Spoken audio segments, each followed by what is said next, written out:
نحمده ونصلي ونسلم على رسوله الكريم اما بعد۔ کل ہم نے جرابوں پر مسح کے متعلق جو شریعت نے رہنمائی کی ہے اس کے متعلق سنا، اور آج جرابوں پر مسح کے جو احکام ہیں، جو مسائل ہیں، وہ آپ کی خدمت میں عرض کرنا چاہتا ہوں۔ سیدنا علی المرتضیٰ رضی اللہ تعالی عنہ سے روایت ہے، وہ بیان کرتے ہیں کہ لو کان الدین بالرأی، اگر دین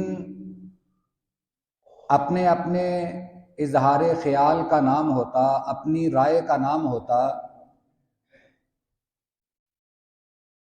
تو عقل یہ کہتی ہے کہ ہم موضع کے نیچے والے حصے پہ مسح کریں، جو زمین پر لگتا ہے ہم اس حصے پر مسح کریں، جبکہ میں نے رسول اللہ صلی اللہ علیہ وسلم کو دیکھا ہے کہ آپ موضع کے اوپر مسح کرتے تھے۔ اب پہلی بات تو یہ ہے کہ مسح اس وقت کیا جا سکتا ہے جب آدمی نے جرابیں یا موزے وضو کر کے پہنے ہوں، اور مقیم کے لیے اس کی مدت 1 دن ہے، مسافر کے لیے 3 دن ہے، مسافر 3 دن تک مسح کر سکتا ہے۔ جو مقیم ہے وہ 1 دن جرابوں پر مسح کر سکتا ہے، یا 5 نمازیں وہ مسح کے ساتھ پڑھ سکتا ہے۔ اگر ہم نے نماز فجر پڑھی، وضو کیا، پاؤں دھوئے اور وضو کی حالت میں جرابیں پہن لیں، اب باقی سارے دن کی نمازیں جب بھی ہم وضو کریں گے تو جرابوں پر مسح کر سکتے ہیں، جرابیں اتارنے کی ضرورت نہیں۔ تو اس میں جو شریعت نے ہمیں سہولت دی ہے، اس سے فائدہ بھی اٹھانا چاہیے۔ ایسا ہرگز نہیں کہ اگر کوئی مسح کرتا ہے تو اس کے ثواب میں کمی واقع ہوگی، ایسا ہرگز نہیں۔ یہ تیمم کا جب معاملہ پیش آیا تو حضرت ابوبکر صدیق رضی اللہ تعالی عنہ نے اپنی صاحبزادی سیدہ عائشہ صدیقہ رضی اللہ تعالی عنہا سے فرمایا کہ سارے لوگ مجھے باتیں کر رہے ہیں کہ تمہاری بیٹی کی وجہ سے ہمارے لشکر کو تاخیر ہوئی اور ہماری نماز میں دیر ہو رہی ہے۔ نماز وضو کے لیے پانی نہیں تھا، کسی ایسی جگہ پڑاؤ ڈالا تو اللہ تعالیٰ نے اس موقع پر تیمم کا حکم نازل فرما دیا، اور بعد میں صحابہ کہنے لگے کہ اے ابوبکر صدیق، اس دین میں جتنی قربانیاں آپ کے گھر کی ہیں اور کوئی گھر اس میں شامل نہیں ہے، آپ کے گھرانے کی وجہ سے ہمارے اس دین کو بہت ساری خیر و برکات نازل ہوئی ہیں، اس دین میں بہت ساری سہولیات نازل ہوئی ہیں، اور ان میں سے ایک تیمم بھی ہے۔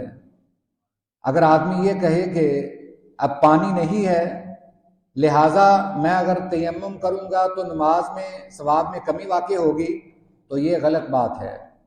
اگر کوئی وضو کے قائم مقام تیمم کر لیتا ہے، اگر پانی نہیں ہے، مجبوری کے تحت وہ تیمم کر لیتا ہے، اس کا ثواب بھی وضو جتنا ہی ہے۔ اسی طرح اگر کو پاؤں پر مسح کرتا ہے تو اس کے ثواب میں بھی کمی واقع نہیں ہوگی، اس کو بھی اس کا ثواب پورا ملے گا، کیونکہ اس نے سنت پر عمل کیا ہے۔ اسی طرح ہم جب جرابیں پہن لیں گے وضو کر کے تو ہم ساری نمازیں، سارے دن کی نمازیں اس پر مسح کر کے پڑھ سکتے ہیں۔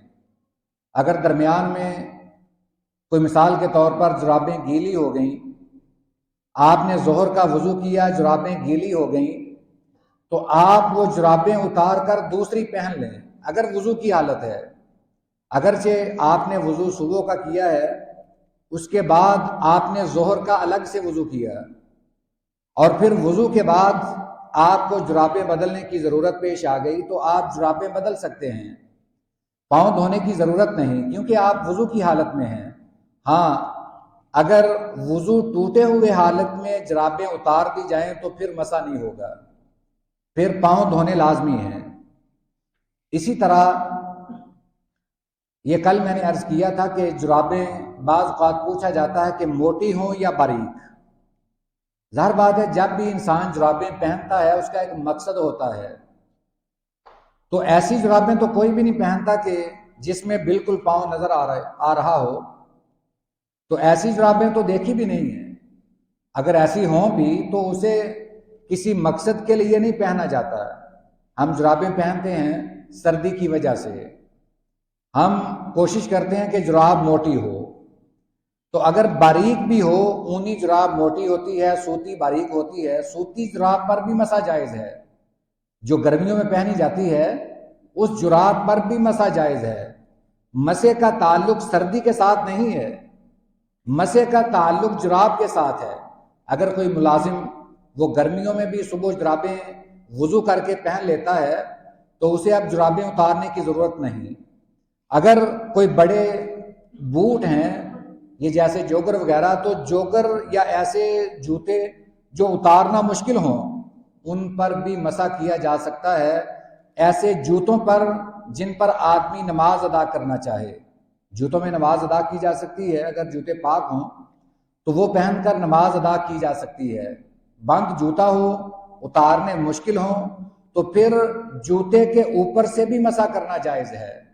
کل ہم نے جو ابو داؤد شریف کی حدیث مبارکہ پڑھی تھی اس میں اسی بات کا ذکر تھا کہ نبی کریم صلی اللہ علیہ وسلم نے جرابوں پر اور جوتوں پر مسح فرمایا۔ تو اسی طرح یہ جرابوں کے متعلق جو دیگر احکام ہیں یا مسائل ہیں مسح کے متعلق، وہ ہمیں ذہن نشین رکھنے چاہیے۔ اللہ تعالیٰ سے دعا ہے اللہ ہمارا یہ عمل اپنی بارگاہ میں قبول فرمائے۔ وآخر دعوانا ان الحمد للہ رب العالمین۔